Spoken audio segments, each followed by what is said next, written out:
little tidbit. Let's get the next episode started. Oh, goodness. Lordy. It's never a dull day with you guys, I'll tell you that.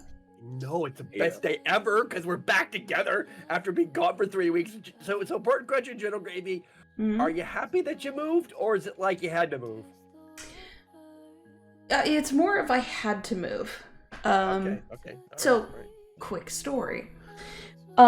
We were in this place for a few years, and we thought, okay, we'll stay here, we'll chill out, whatever, and then we'll go get, like, a house.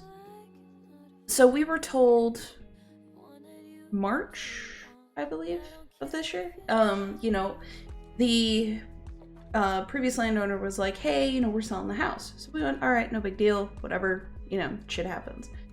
So they finally land on a buyer, and the buyer says nothing.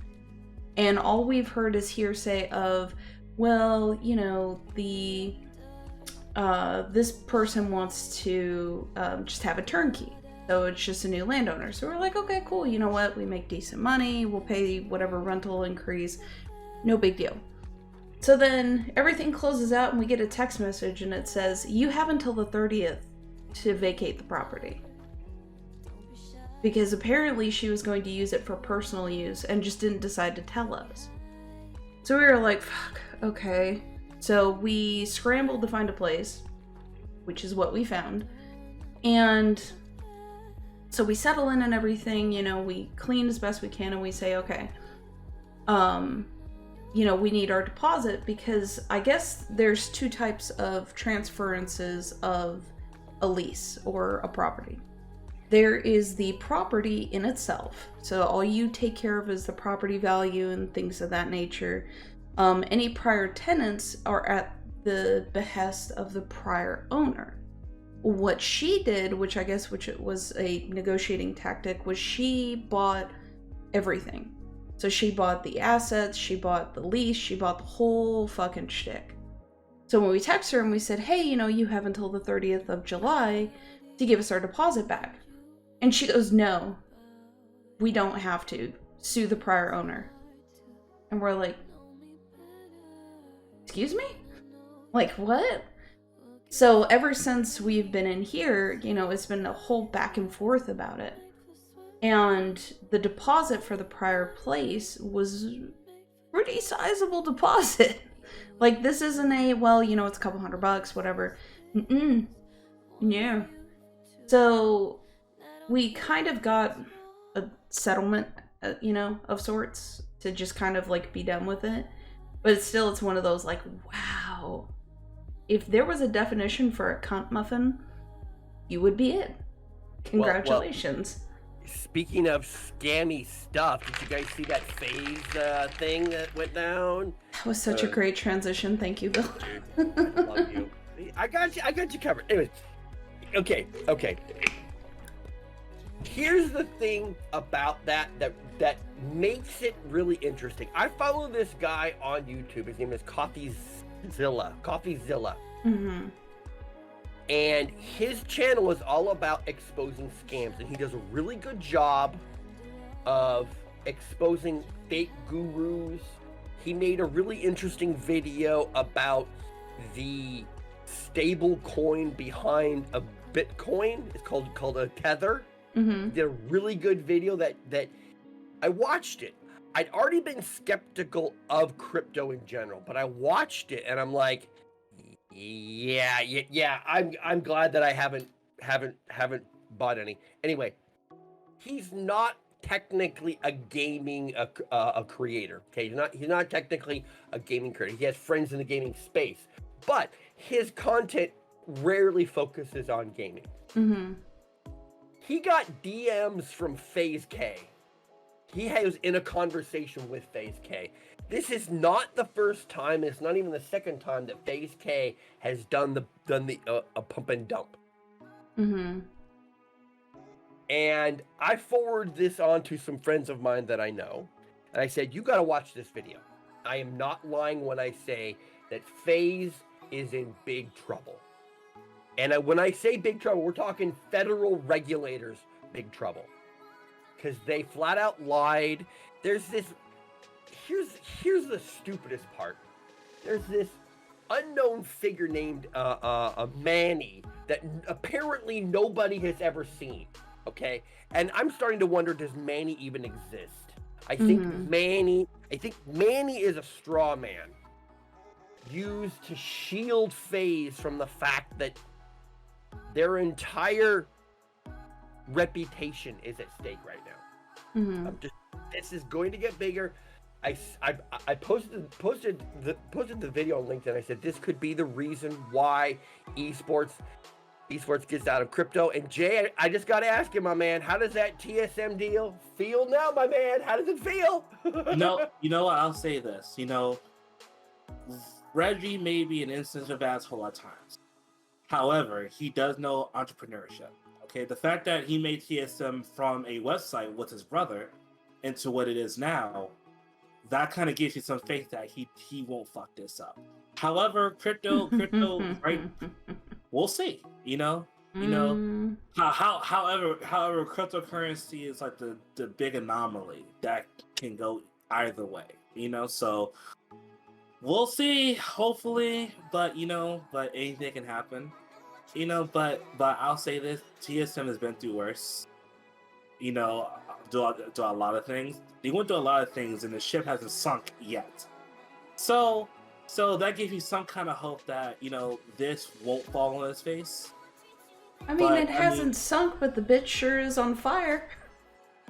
I mean, when you think about it, almost every esport organization ship is on fire. If you really think about it. I mean, honestly, the only one I really can think of is Evil Geniuses. Because there's an organization that kind of stays in their lane and don't make waves too much.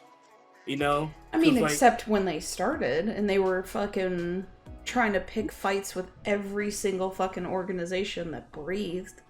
I mean, and I guess that comes to territory that you're the oldest esports organizations to exist, things like that. But it is what it is. But so just because I'm the oldest and the loudest in the room doesn't make me right. Okay, just saying. I mean, that's how some senior citizens act nowadays. Tell me I'm wrong. Oh, I see Bill just like, fuck you, Jay. Shots fired. Shots fired. That's Mm-hmm. Shots fired. I'm still in the storm circle, which means I can see whatever I want. Hey, I love you. You're so awesome. Oh, that's true. You're not within striking distance of Bill yet. You're not on the West Coast. Yet. Yes. Oh, shit. See, now that's a good question. What is the oldest esports organization still in existence? Is it Team Liquid?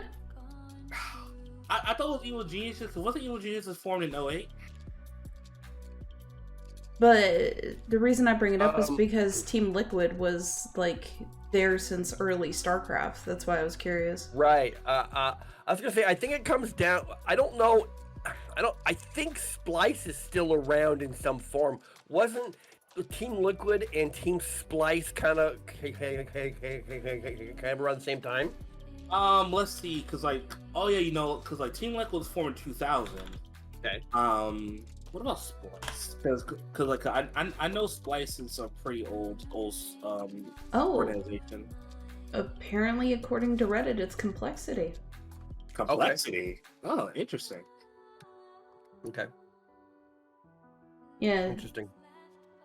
Yeah, because somebody was saying SK, or they linked to Wikipedia to SK, and then Oh yeah, SK Telecom. No, just SK, not SKT. Okay. Yeah. Sorry. Please don't. Please don't. Let me in front of the kids. Yeah, 97. Holy shit. Yeah. 1997. That's wild. Okay.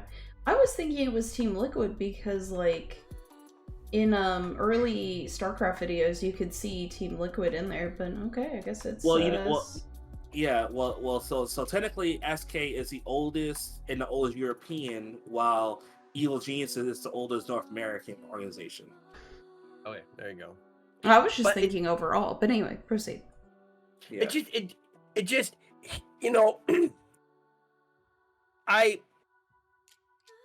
Here I am looking at some of these orgs. FaZe, this is not the first, second, or third time FaZe has scammed their fans.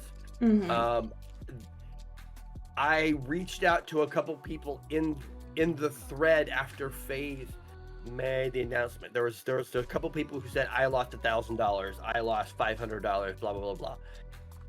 And I'm trying to get them on the podcast, but here's the funny thing. Nobody's talking. And it's not just to me, it's to other journalists out there.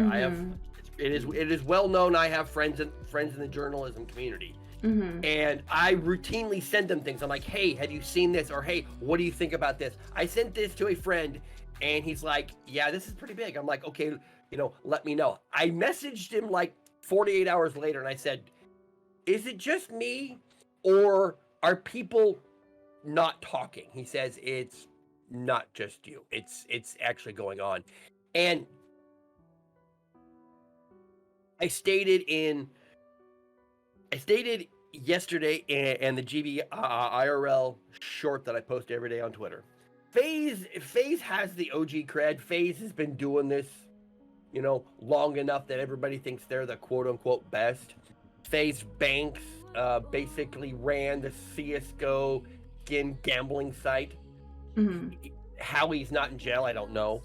But FaZe is so powerful, they got a 6-year-old kid and his family to fake being banned on Warzone for clicks. Just stop and think about that for a minute. Okay. And so there are definitely things going on. How could you not know that FaZe K is doing this? And how can FaZe reasonably say we did not know what was going on? They're using the FaZe name in a charity event to dump a bunch of tokens. But is it that they didn't know, or is it one of those like, if we get caught, you guys are taking the fall type shit? It's probably the latter. Because FaZe K is fairly high up in the hierarchy. And then you have to start thinking about, wait a minute, didn't they just appear on the cover of Sports Illustrated? You had LeBron James's son, you had Kyler Murray, you had Nick Merckx. Hello? Why aren't there multiple articles asking Nick Merckx, hey, what the hell's going on, Nick? And the thing is, isn't he part owner? Yeah. Okay. So Nick Merckx is somewhat responsible for everything that goes on underneath him because he's part owner. Okay. So why has FaZe K been allowed to pump and dump multiple crypto tokens for his own personal benefit? We'll see. Why? Well, see, think about this though. Now we looked at the announcement. Like FaZe K was removed from FaZe, and the others who was involved were suspended. Which means is that because of his place in the hierarchy, saved his ass the first time. However, it couldn't do the second time. And my thing is that FaZe has their hand in a lot of things. And I think a lot of corporations want to work with them because of their longevity, because of their party lifestyle and all the merge state style and all that jazz, right? Because you have to remember, in the CDL, the Atlanta FaZe, they're partly funded by a venture capitalist, and so it kind of makes you think that they have to have friends in high places that kind of gets them out of trouble, Yep. And that's the problem. Yeah, not only with FaZe, but even things like other organizations, because when I look at organizations like Optic, when I think of Optic, I think of like one of those by invitation only, clubs that only like Shriners can only come in, like do Legacy, or someone that you gotta be referred in, something like that. Oh, I know what you're talking about. Yeah. Something. It's like that's why I think of Optic, because like I have not seen a new Optic member since like Pterodactyl a couple years ago as a content creator, you know, and see, like it's like one thing of orgs like that, and other orgs that like TSM, who brings in people from outside of the esports ecosystem, like Hikaru, who is a grandmaster in chess. You know, it really makes you think that that esports is so complicated that people who want to enter the space, you know, you're basically going through a minefield hoping that one of these mines doesn't go off on you. You know, so it's interesting that you say that, because it reminds me from the scene of Terminator Salvation, when it's the guy that played Perseus in the reboot of Clash of the Titans. Yeah.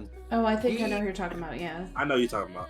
He was the actor who played in Terminator Salvation, who was a Terminator, but he didn't know it. So he ends up rescuing one of the pilots, and so when they're walking through the field, and he doesn't know he's a Terminator, and then the mine detects metal, and it reaches up and attaches to his leg and blows up. That's what I think is going on here.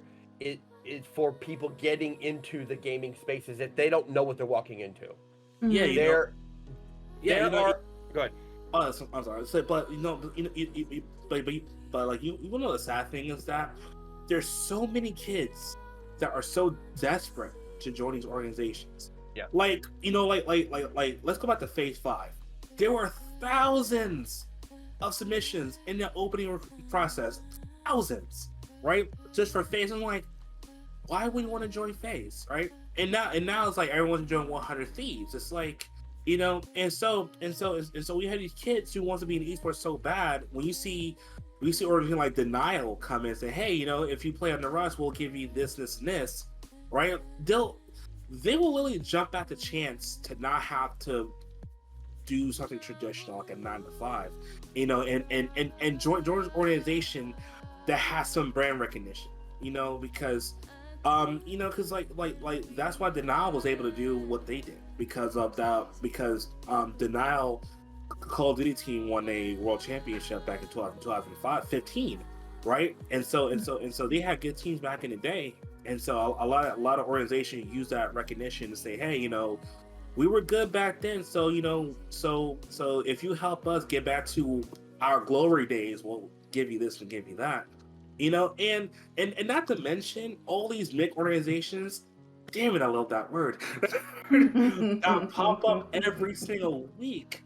You know, like it blows my mind. It's like, hey, I'm joining this organization, and you have no idea how many times I'm gonna say, okay, I have a couple questions. All right, what's your plan? Long-term goals, short-term goals. You know, what's your recruiting process? Who do you have helping you with this? You know. Like, where do you see yourself in the first 6 months? You know, because it's like, because esports has become a pipe dream to some people, you know, and that's what irritates me so much, you know.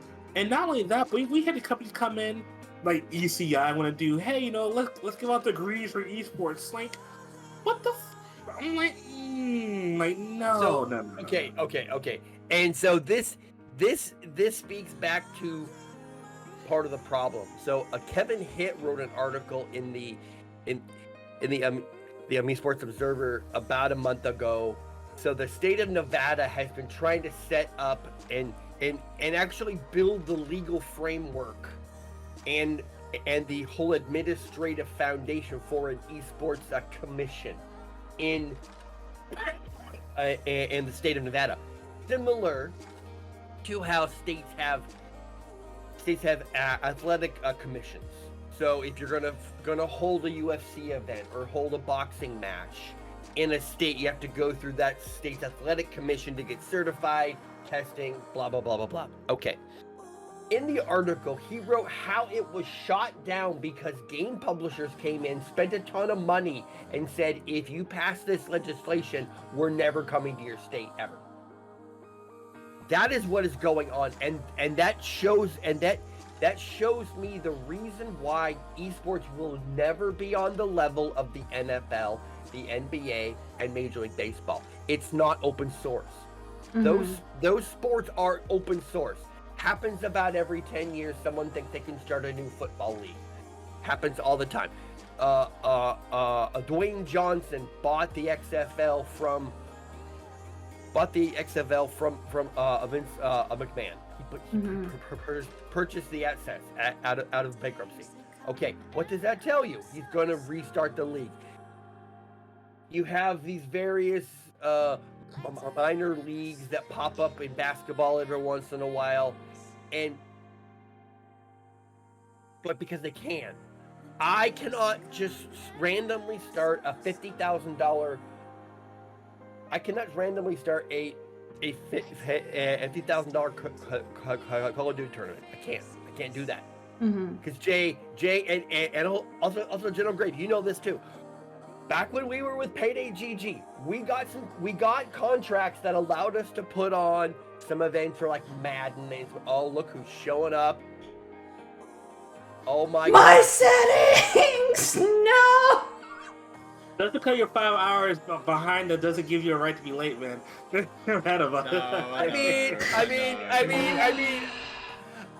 mean, you get this.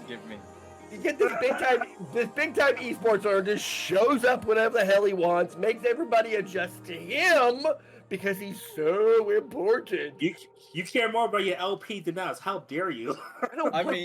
If it makes you feel any better, I lost that game. Good.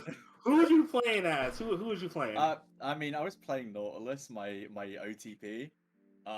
We had a 0-14 set jungle. Oh my god! Yeah, and like a 0-6 Teemo top.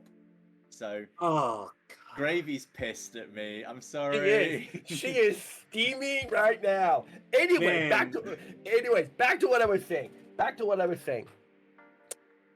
when we were with Payday GG, General Gravy and Jay, you both know this. We got contracts to hold like Madden tournaments and a couple of other events, and they had a cap on the prize pool that we could have.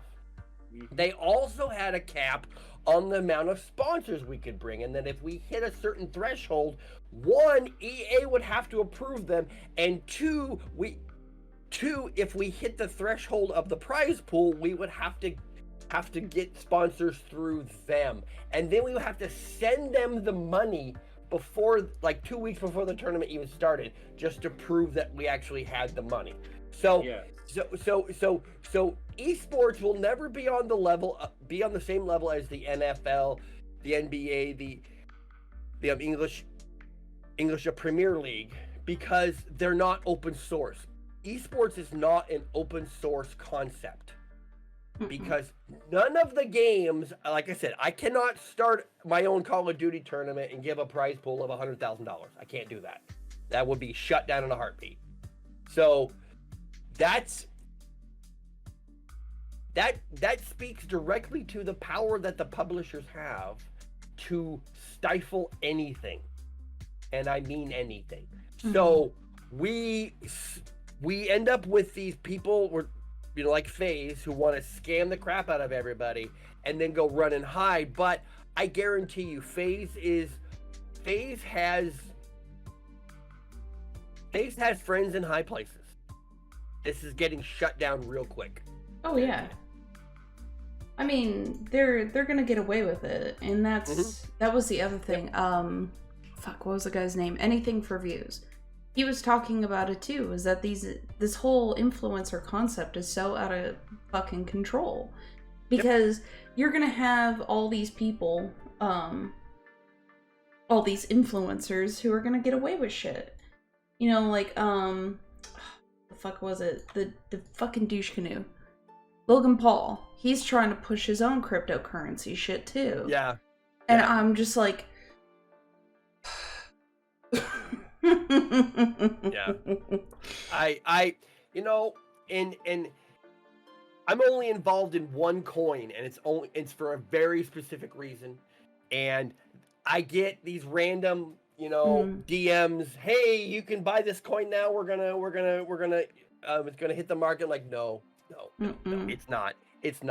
And like I said a few minutes ago, go to CoffeeZilla. Go to CoffeeZilla. His YouTube channel is really is a great source of information. he did a video, like I said, did a video on the stable coin behind Bitcoin. It's called a Tether. Learn about Tether. Learn about it, because the idea behind a stable coin is that it doesn't change. It's the foundation. Well, then if something is the foundation of another coin, how can you create it out of thin air? How can you create it out of thin air? Man. I very much encourage you to go watch that video. Go watch CoffeeZilla's video about this whole phase thing. Go watch it. Okay. Like I said, he gets into a DM conversation with FaZe K. He gets into a DM conversation with him, and he shows it. And he goes, this whole video is about 38 minutes long, so he goes in depth on, hey, you know, he actually finds FaZe K's wallet. He finds his wallet, and he breaks out numbers of, he's done this before. He's done this before. Go watch it. I am not lying. This sort of thing is going to get the federal regulators knocking on your door. Oh yeah, because that's one thing you don't, in the US, you don't poke the bear. You don't poke the federal bear. That's not a fuck around and find out type thing. You don't do it. Because it's too, because that's one thing America don't play with. That's money. That's one thing don't play with, because people who try to like do tax evasion, you know, because like the IRS is sneaky, because like they will contact you at first, but as soon as you think you're in the clear, they'll freaking bum rush you. For instance, you know, and honestly, this whole thing kind of go back to the whole CS:GO scandal, you know, in the past. You know, because and really, it's like a part of a bigger problem is that when it comes to making organizations, is that people want big results with minimum effort.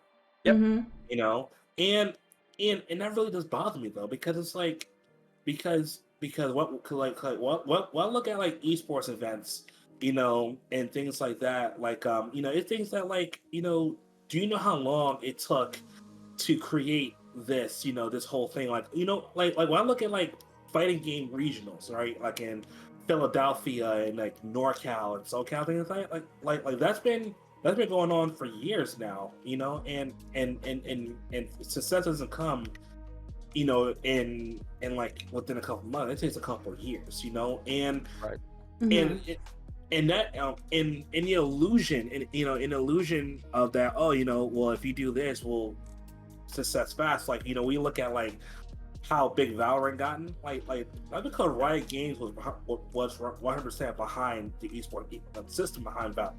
Like that's why, you know, that's why within a year they had an international event, you know, and because Riot's anti-cheat goes beyond the file level of your computer. It goes deeper. Yeah. And Valorant is actually what everybody says they want, but then gets mad about it. Valorant is a gun game. Valorant is a straight gun game. There's no movement.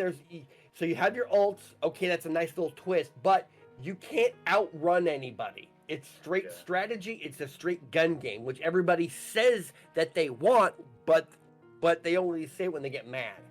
I think what you're trying to get at is the hero shooter concept, because it was the same thing with Overwatch, because you had what the fuck was the other game? There was another hero shooter that came out Battleborn. It was made by the people who did Borderlands. There was also Paladins as well. Well, Paladins is still going, believe it or not. It is. Yeah. But, you know, I think it was the hero shooter that people wanted, because you had a bunch of people who were like CS:GO, Call of Duty people that went to Overwatch.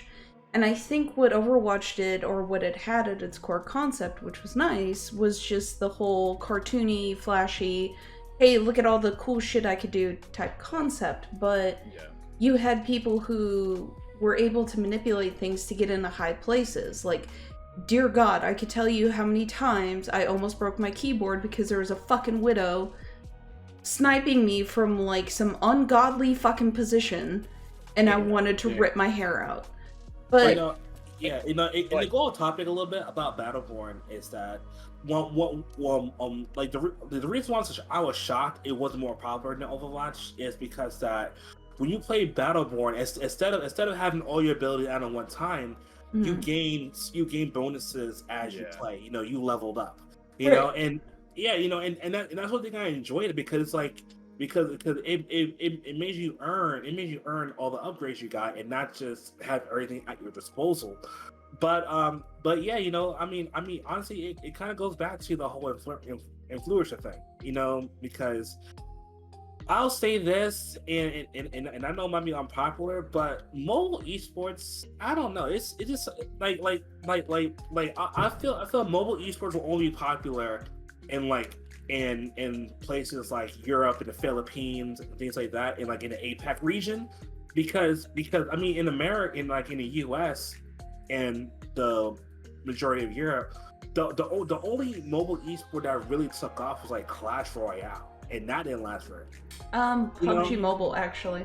PUBG Mobile, you've got Wild Rift coming as well as other knockoff MOBA games. So here's the thing about mobile esports. It's an access thing. We the United States have Great Britain, France, Spain, Germany, Canada, sometimes Mexico. And Japan. Yes, Japan and China and South Korea. Okay, those 10 of them. All those countries have the infrastructure from a technology standpoint to play on PC. Yeah. So it makes zero sense to focus on mobile gaming when. So the question is, do you want to screen this size or do you want to screen this size? Decide. And so for people who think that mobile esports will be big, yes, mobile esports will be big, but not in America. It'll be big in India, the Philippines. It'll be big in smaller countries, New Zealand, Vietnam, Laos, countries like that realize the power of gaming. But like we don't have the internet infrastructure to pull this off yet. Yet, so it's an access issue. And yes, I agree. Games like PUBG Mobile and Wild Rift. Wild Rift is actually going to be huge. It's probably Riot's best move that they've made in years because now they're introducing a whole new group of people that would have never had a chance to play League to League. They're introducing a group of people to League, creating new fans. Okay, this is a great move. CSGO is dying slowly. League of Legends is growing. Why? Because League is because you have Riot going, oh, we need to find new fans. The funny thing is Activision started doing this 3 years ago. Activision started pushing Call of Duty Mobile 3 years ago to these other underdeveloped countries. And that's why you have Riot doing it now. Yeah, absolutely. And the thing that I found, and you're absolutely right, Bill, like the thing that I found because I tried Wild Rift when it originally got released here in Europe, is that the only times realistically that I would be able to kind of sit down and play video games was when I was at home at like a PC anyway. So I'm like, well, why would I play Wild Rift on mobile when I literally have my PC here? I could literally just play normal League of Legends.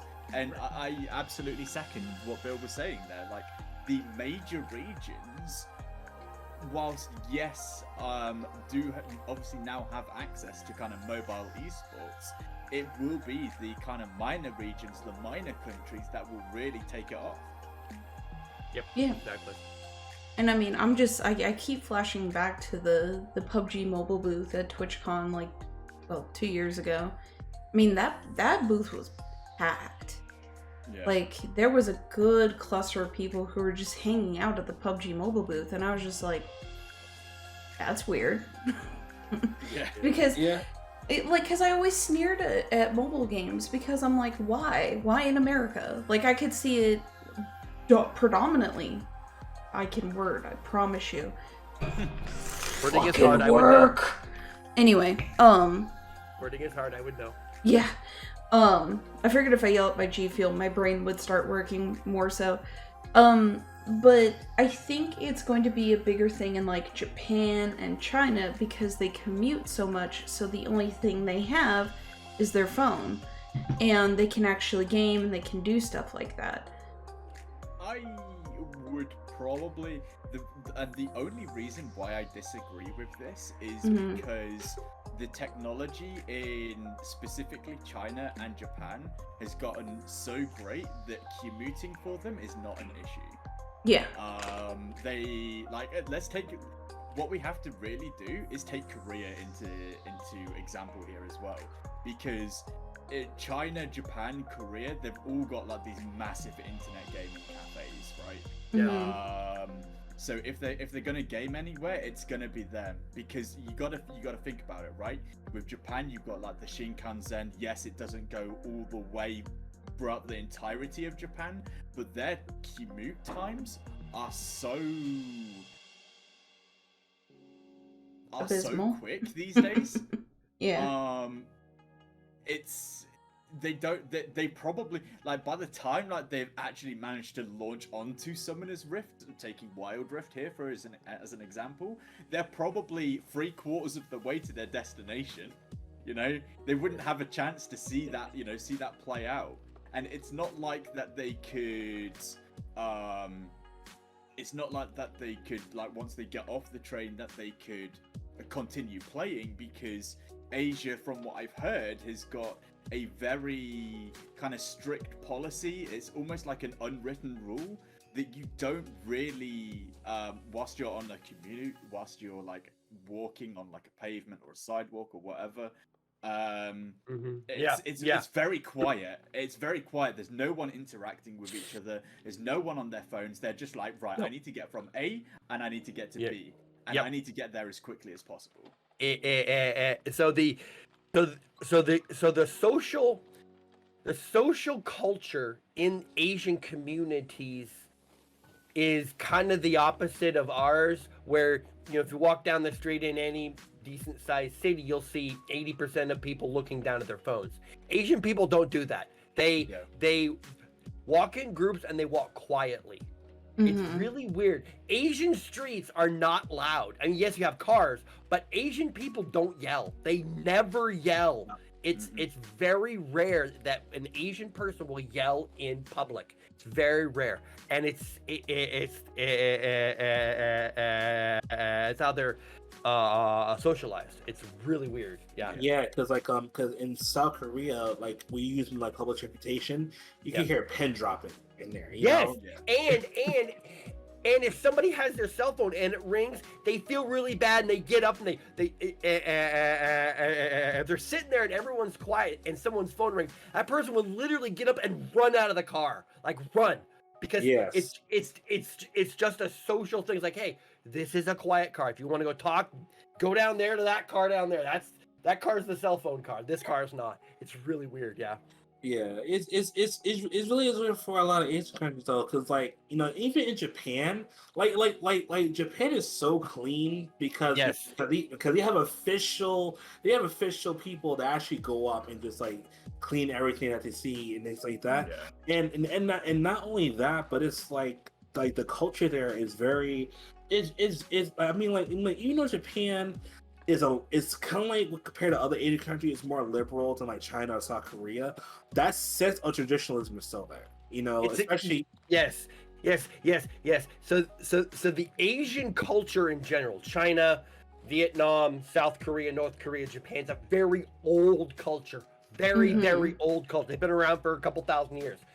Our country is slightly over 250 years old. Okay, when you compare 250 to the thousands of years of China, Japan, South Korea, you know, Vietnam, Laos, that area, it's insanely different. Whenever you go there, you will feel it. You will definitely feel the difference. Yeah, and it's like for a lot of people that immigrated from those countries to America, especially because when I went to college down here, down the street was a Catholic church. And like on the week, I saw a lot of Vietnamese people there, right? and like and I remember I was going to the cafeteria one time for breakfast, and I was watching them like at the church, and watching them interact with each other. They definitely do the whole, elders come first for everything. Oh yeah, And yeah, very much so. like age really kind of takes hold on a lot of things. And Mhm. I mean, like in especially like South Korea, like South Korea, like it's a good thing, but it's a double-edged sword if you think about it. Because that traditionalism, a lot of things that in like South Korea, like in the entertainment industry, it's growing, but it's still kind of crooked underneath because of the whole age thing.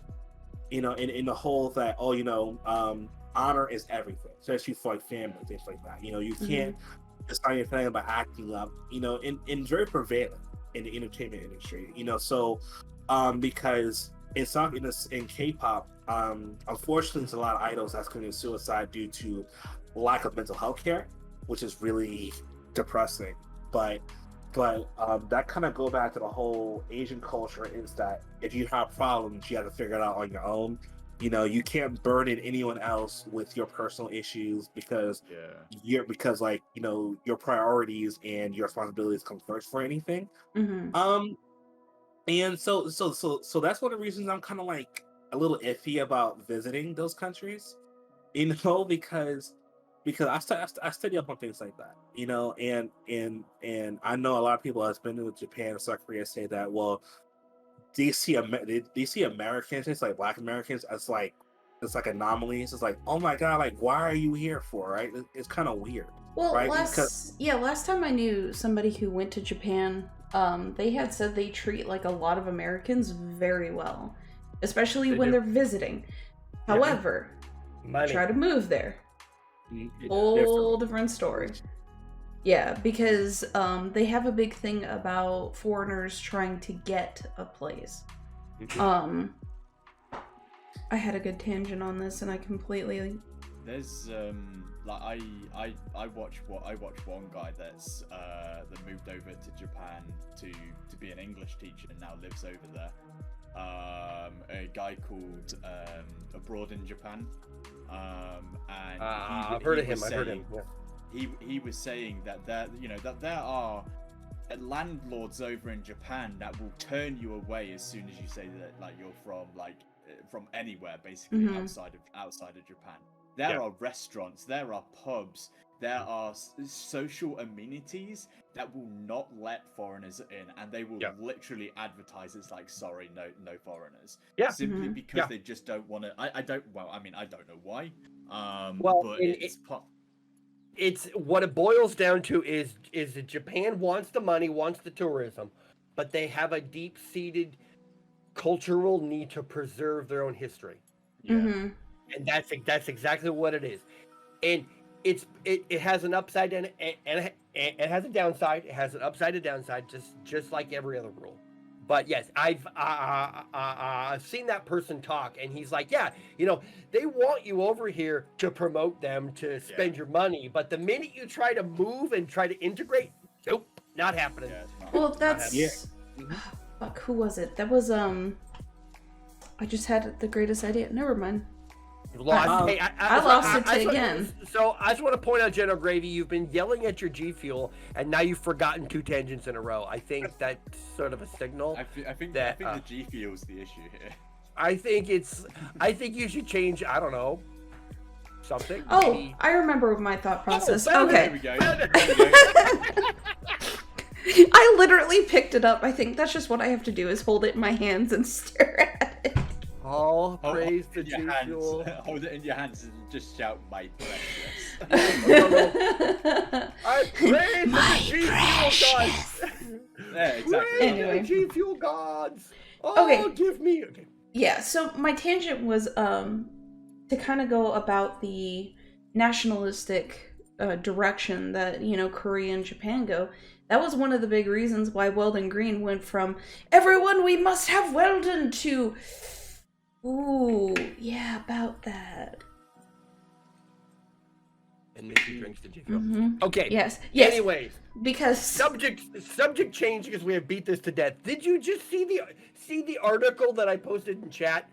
That the U.S. Justice Department is probing the Overwatch League for their soft cap and competitive balance tax. Did you see that? No. Oh, What? Lordy. I'm about to, though. Oh, here comes the government. Here comes the government. Well, it was bound to That's happen just what you- eventually, you know, because Yeah. Activision and Blizzard Yep. has been playing a little fast and loose. They have.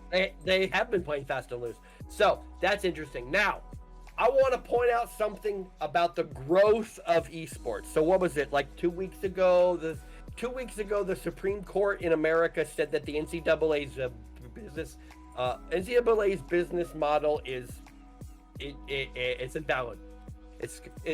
That the NCAA cannot rake in billions of dollars and say, "Oh, they're amateur athletes; they can't get paid." Okay, I have a Twitter post scheduled to come out in about 10 minutes talking about this. Okay. Nate Shot yesterday put out a tweet wanting to figure out who the best gamers are among college athletes. So what is Ooh. Nate doing? Oh yeah, did you see that? No, I okay, didn't. Anyway, okay. So what Nate is doing is he's laying the foundation to start sponsoring players and teams. It's going to happen. He is getting ahead of FaZe, ahead of Optic right now. Because he's finding schools and teams and players. He's going to drop, hey, you know what, guys? Here's $25,000. You can start your program with, and oh, by the way, it's going to be called 100 Thieves at the University of wherever. That's going to happen. That's actually funny because, especially in the league scene in the U.S., there are 5 specific colleges that when you talk about collegiate esports that always come up. Ironically, UCI being one of them, but that's UCI. Yeah, I think I know 3. I think Maryville, is one of them. Yeah, Maryville's one, UCI's another. Winthrop, because I heard about Winthrop here in South Carolina. I forgot. I know about the 4th one, but I forgot. But yeah, honestly, that's one thing I like about Nate Shot is that he pays attention to outside of the esports ecosystem. Because honestly, when he started his whole merch line, before he started getting into esports teams, I knew that he's thinking outside the box, and who else but Nate Shot will host a 100K Uno tournament? Like, who else would do that? All right, with that, yeah, I'm gone. Anyway, seriously, like, so I just want to say that competitive Uno is only slightly better than competitive Among Us. Okay, I'm just gonna throw that. They tried that and it failed. Competitive Among Us. Oh god. yeah, when I heard they were trying to turn Among Us into an esport, I'm like, please stop. Just.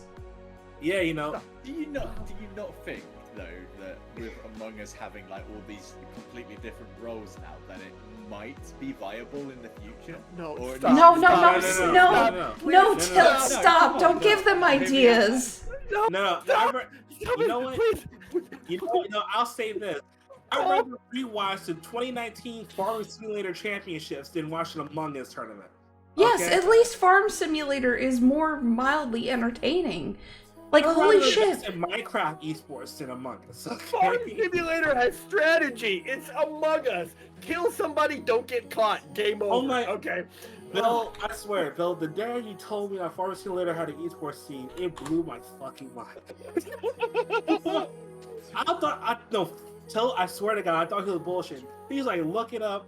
They had a world championships, man. I shit you not. And I watched the whole thing. It was freaking amazing.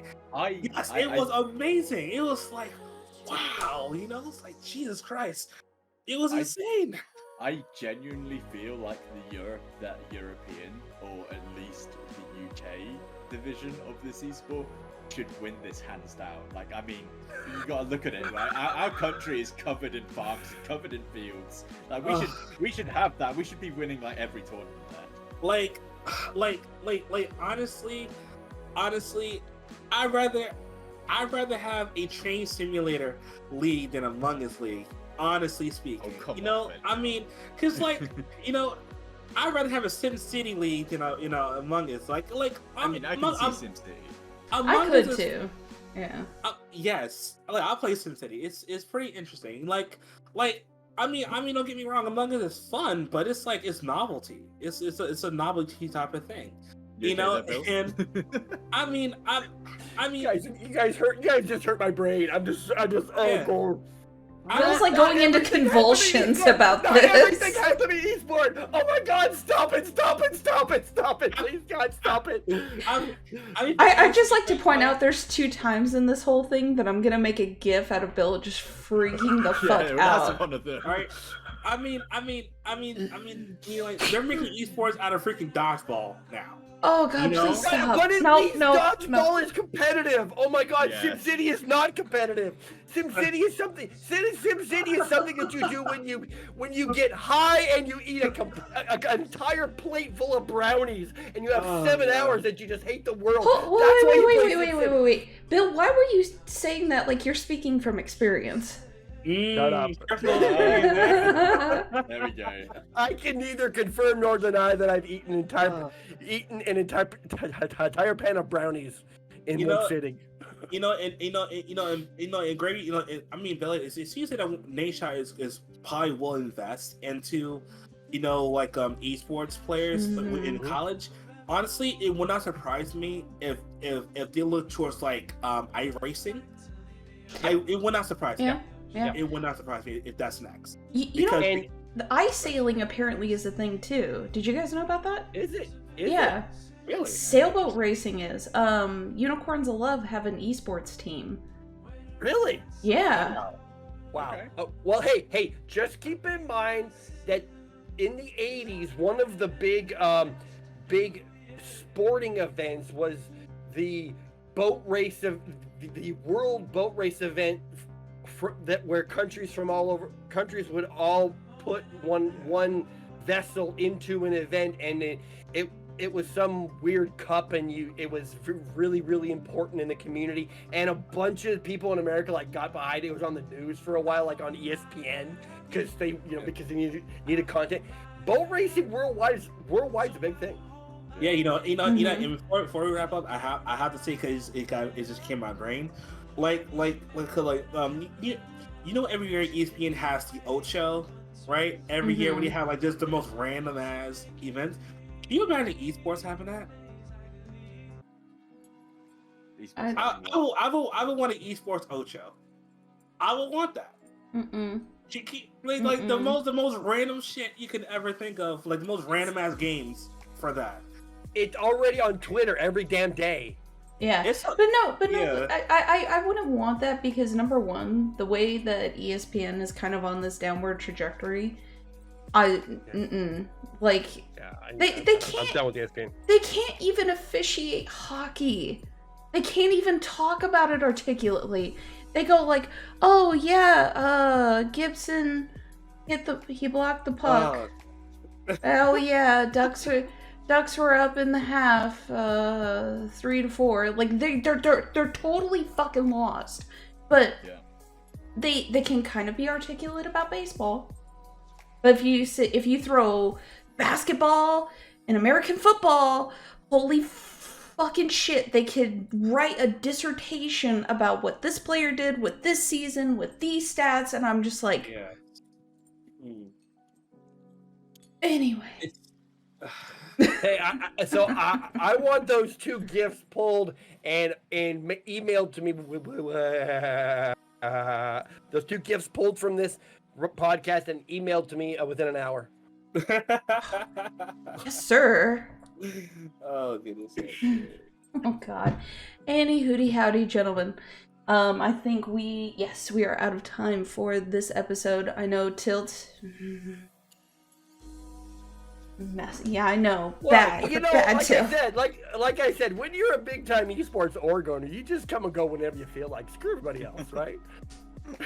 I'm gonna get a message about shit, because I was like in his Discord and everybody was like, Gravy, what about this? I'm like, I'm moving. I can't do anything. Yeah. I felt so bad. I'm like, fuck. But I moved. See, new office. Anyway. Yay, love you. So, with that being said, gentlemen, we will bring this episode to a close. As always, it is a pleasure yelling at clouds and telling kids to get off our lawn. And My lawn, get off my lawn.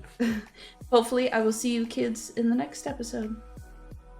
See you later. Toodles.